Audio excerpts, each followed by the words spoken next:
अभिनंदन है। इन दिनों से जिस प्रकार की घटनाएं घट रही हैं वह आप सबके समक्ष हैं।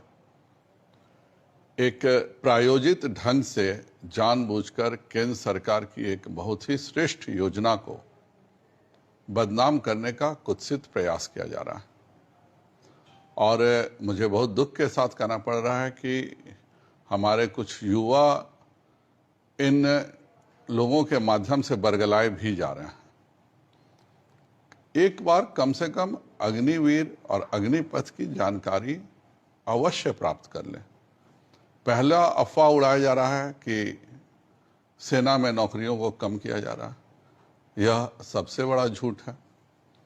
सेना में नौकरियां उतनी ही रहेंगी। अब इतना ही होगा कि पहले आप फिजिकल एग्जामिनेशन देते थे, मेडिकल टेस्ट देते थे, रिटन परीक्षा देते थे और उसके बाद कुछ बच्चों का सिलेक्शन होता था। 90% बच्चे तब भी सिलेक्ट नहीं होते थे और वह घर में बैठ जाते थे। इस अग्निवीर योजना में उस 90% बच्चों में भी जो फिजिकली फिट हैं उनको काम करने का मौका मिल रहा है और यह जो एक बहुत बड़ी संख्या में लोगों का 4 वर्ष का रिक्रूटमेंट होगा और उनसे जो हर वर्ष संख्या सेना में जाती है वह तो लगातार जाएगी, उसमें कोई कमी होने नहीं जा रही है। पर उसके अलावा भी हम 75% ज़्यादा छात्रों को रिक्रूट कर रहे हैं और यह 75% छात्र अगर 4 वर्ष की जब पूरी करेंगे नौकरी तो 22-23 के होंगे, 24 के होंगे ज़्यादा से ज़्यादा। आज भी सेना में भर्ती की औसतन उम्र 21 वर्ष है और आज फिर इस अग्निवीर से भी सेना की रिक्रूटमेंट की औसतन उम्र 23 वर्ष होने जा रही है। पर इसका फायदा यह होगा कि हमारे और भी बहुत सारे युवाओं को इसमें 4 वर्ष काम करने का मौका मिलेगा। जो युवा पहले सेना में दाखिल नहीं हो पाते थे वैसे 75% युवा अब इसमें दाखिल होंगे। 4 वर्ष की एक अच्छी ट्रेनिंग आपको सेना के माध्यम से मिलेगी।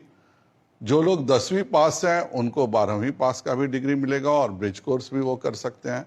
जो 12वीं पास हैं उनको ग्रेजुएशन में इसमें सहूलियत मिलेगी और ग्रेजुएशन में के लिए आपको केवल 2 विषय पास करने होंगे। बाकी यह जो नई शिक्षा नीति है उसके तहत आप अग्निवीर के रूप में आप ऑलरेडी आपको डिग्री मिल जाएगी। अर्थात केवल 2 सब्जेक्ट पढ़ने से ही आपकी ग्रेजुएशन की डिग्री भी 4 वर्षों की पूरी हो जाने वाली है।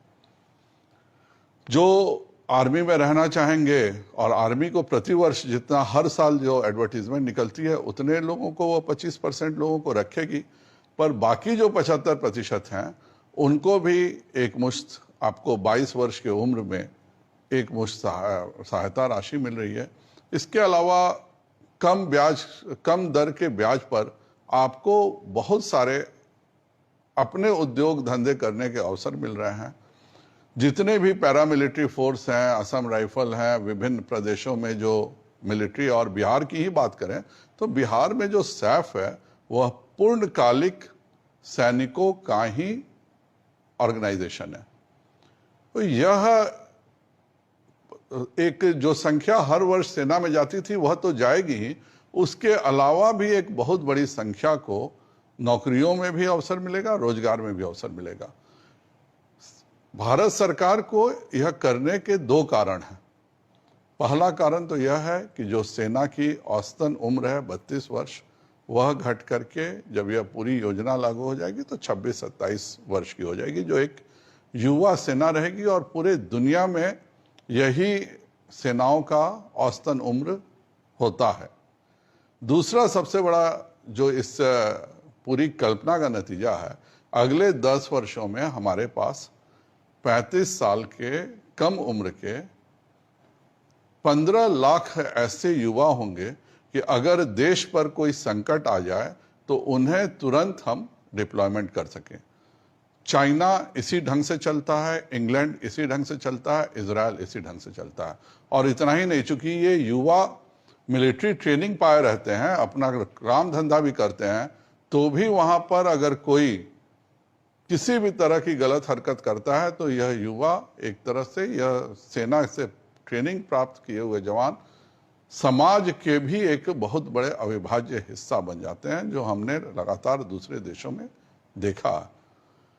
तो आपको सेना की नौकरियों का जो एक झूठ फैलाया जा रहा है कि नौकरियां कम होने जा रही हैं, कोई नौकरी कम नहीं होने जा रही है। नौकरी के रिक्रूटमेंट का केवल तरीका बदल रहा है। दूसरा यह अफवाह फैलाया जा रहा है कि जो बाकी रहेंगे उनका क्या होगा। जो बाकी रहेंगे उनको ग्रेजुएशन पूरा हो रहा है। आप ऐसे भी उस उम्र में ग्रेजुएशन खत्म करते, अब तो नई एनईसीसी में 4 वर्ष का ग्रेजुएशन हो गया। आप जब ग्रेजुएशन खत्म करते उस समय आपके अग्निवीर की पूरी ट्रेनिंग खत्म हो जाएगी। आप एक वेल ट्रेंड जवान के रूप में ग्रेजुएट, 2 सब्जेक्ट पास करके ग्रेजुएट हो जाएंगे। यह आपको सभी नौकरियों में लाभ देने जा रहा है। अभी तक कितनी नौकरियां हो गई हैं, और मैं खुद चिकित्सक हूं। हमारे यहाँ मेडिकल फील्ड में शुरू से शॉर्ट सर्विस कमीशन होता है, जिसको हम एसएससी कहते हैं। और जो डॉक्टर इनके शॉर्ट सर्विस कमीशन के माध्यम से निकलते हैं, उन डॉक्टरों को हर जगह पे प्रेफरेंस मिलता है। दूसरा, आप जितने भी बड़े हॉस्पिटल देखिएगा, उन सभी में यही डॉक्टर रहते हैं जो कि हॉस्पिटल एडमिनिस्ट्रेशन का काम देखते हैं। अगर मैं बिहार की बात करूं तो आप दर्जनों doctor, captain Dilip Kumar Sinha, captain VN Sinha, Vijay Shankar Sinha, doctor RN Singh समेत कितने ऐसे उदाहरण हैं जो डॉक्टर कैप्टन करके हैं। ये जो डॉक्टर कैप्टन रहते हैं, ये शॉर्ट सर्विस कमीशन के कारण रहते हैं। और आज ये सब सफलता के नए मुकाम हासिल कर लिए हैं, इसलिए क्योंकि इनकी जीवन की जो प्रारंभिक ट्रेनिंग हुई है वह आर्म्ड फोर्सेस के अधीन हुई है। तो इस बात को आपको समझना। एक और अफवाह फैलाया जाता है इससे रेजिमेंट सिस्टम कमजोर होगा। कैसे कमजोर होगा भाई? आज आप 21 वर्ष की उम्र में जाते थे रेजिमेंट में, कल आप 23 वर्ष की उम्र में जाएंगे। एवरेज 23 से 24 इतने ही का रिक्रूटमेंट में अंतर पड़ेगा। संख्या तो जितनी आज आर्मी की रहती है, कल भी आर्मी में उतनी ही संख्या में जवान रिक्रूट किए जा रहे हैं, उससे कोई कमी नहीं हो रही है।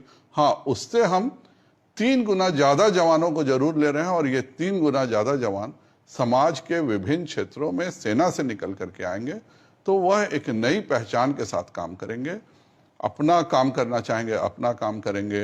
Assam rifle, central reserve police force, SAF, Uttar Pradesh police force, हर जगह इनको प्रेफरेंस पे बहाली मिलेगी। आप उस समय, आपकी उम्र महज इस साल का तो हम लोगों ने छूट दे दिया है, पर भविष्य में यह छूट रहे। जब एक बराबर उम्र हो जाएगी तो यह भविष्य में छूट रहेगी नहीं। तो आप 17 से 21 के बीच में जा सकते हैं। अगर आप 18 साल में रिक्रूट होते हैं तो 22 साल में आपकी अग्निवीर ट्रेनिंग खत्म हो चुकी होगी। 4 वर्षों में लगभग 48 लाख रुपए अगर आप सैलरी और सारा इंसेंटिव मिला लें तो आपको पास मिल चुका होगा। आपकी ग्रेजुएशन शिक्षा पूरी हो चुकी होगी। आप एक ट्रेनिंग में, हो सकता है आप एयरफोर्स में जाएं, नेवी में जाएं, आर्मी में जाएं, जिस जगह भी आप जाइएगा उस चीज के लिए, अगर आप एयरफोर्स में जाते हैं तो कल आप एयरलाइंस के लिए आपको विशेष दक्षता हासिल रहेगी कि आप एयरलाइंस में नौकरी कर सकें।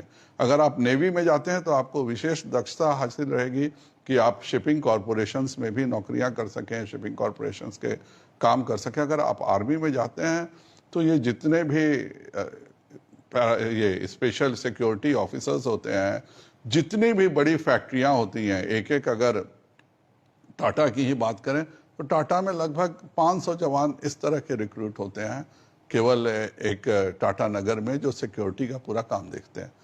तो ये एक पूरा सिस्टम है, यह एक इतना बेहतरीन सिस्टम है जिसमें महज कुछ युवाओं को, जितने युवा आर्मी में जाना चाहिए उससे हम 4 गुना ज़्यादा युवाओं को रिक्रूट कर रहे हैं। जितने युवा आर्मी में हर साल जाते थे वो तो रहेंगे ही, पर ये जो 3 गुना ज़्यादा युवा रिक्रूट रहेंगे, ये समाज के विविध क्षेत्रों में जाके जिसको जो पसंद है काम करेगा। आपको आर्मी इतना पसंद है, 4 वर्षों में आप अच्छा कीजिएगा तो स्वयं 25% में आप चले जाइएगा। और अगर कोई सोचेगा 4 वर्ष बाद कि नहीं हमें कोई और काम करना है, हमें दूसरी नौकरियों में जाना है, तो वहाँ भी जा सकता है। आपके पास एक बहुत बड़ी राशि रहेगी। अगर सरकार के जो ये कम सबसे सबसे कम इंटरेस्ट वाली स्कीम में अगर आप रहते हैं, आपको कम दर पे ब्याज मिल रहा है। आप 22 साल की उम्र में कोई भी बड़ा काम धंधा शुरू कर सकते हैं। और हम तो 22-23 साल की उम्र में नॉर्मली ग्रेजुएशन के बाद कंपटीशन की ट्रेनिंग ही स्टार्ट करते हैं। तो आप जब आप 23 साल की उम्र में बैंकिंग सेक्टर और ये विभिन्न जगहों पे आप नौकरियों के लिए अप्लाई करते हैं, उस समय तक आप 4 साल की आर्मी की ट्रेनिंग करके, ग्रेजुएशन करके, अगर आप 10वीं पास है तो आप 12वीं पास करके और ब्रिज कोर्स के माध्यम से आप ग्रेजुएशन में एडमिशन ले चुके होंगे। कृपया कर अफवाहों में मत पड़े। यह बिल्कुल ही प्रायोजित है। सरकार हमेशा अच्छी योजना और अपने देश की भलाई के लिए योजनाएं लाती है। दुनिया में कोई सरकार नहीं है जो अपने बच्चों के भविष्य के साथ खिलवाड़ करती हो। और नरेंद्र मोदी जी के लिए इस देश का हर युवा उनका अपना बेटा है, हर गरीब उनके घर का हिस्सा है, और इसीलिए इतने सारे गरीबों की कल्याणकारी योजनाएं चलाई हैं। और यह एक पूरी योजना बनी है युवाओं को रोजगार देने के लिए। युवाओं को नए सेक्टर में हम लोगों ने जो प्रोडक्शन लिंक इंसेंटिव योजना लाई है, इसके चलते हजारों फैक्ट्रियां विदेशों से भारत में आ रही हैं, लगातार आ रही हैं, आने को बेताब हैं। इन सब फैक्ट्रियों के लिए स्किल लेबर, एक वेल ट्रेंड भारत के लिए सोचने वाला और भारत की भलाई सोचने वाला एक ईमानदार युवा हो, इसकी ट्रेनिंग का यह सर्वश्रेष्ठ माध्यम है। जब सेना में 4 वर्ष काम करके जो कहीं भी अगर नौकरी करेगा तो वह निश्चित तौर पर भ्रष्टाचार मुक्त नौकरी रहेगी, और वह लोगों की भलाई के लिए भी काम करेगा, क्योंकि वह 4 वर्षों में देश के प्रति अपनी जिम्मेवारी अच्छे से समझ चुका होगा। आप सब सहयोग करें। ये विदेश जो हमारे कुछ दल हैं, सीधे तौर पे पीछे के तौर पर अफवाह फैलाकर बिहार में भारतीय जनता पार्टी को बदनाम करने की एक साजिश रच रहे हैं। मैं देख रहा हूं, कल मैंने देखा भी है, मुश्किल से 5% छात्र थे, बाकी जो भी थे वह विरोधी दल के एजेंट थे। उनका जो इकट्ठा भी हुआ था तो वह एक खास कॉलेज में वो इकट्ठा हुए थे और एक खास समाज के लोग थे जो कि शहर में निकल के बवाल पूरा शुरू किए। यह एक बड़ी साजिश है। कृपया कर इसका हिस्सा बन के अपना भविष्य बर्बाद न करें। इतना ही मुझे कहना था। आपको बहुत बहुत धन्यवाद।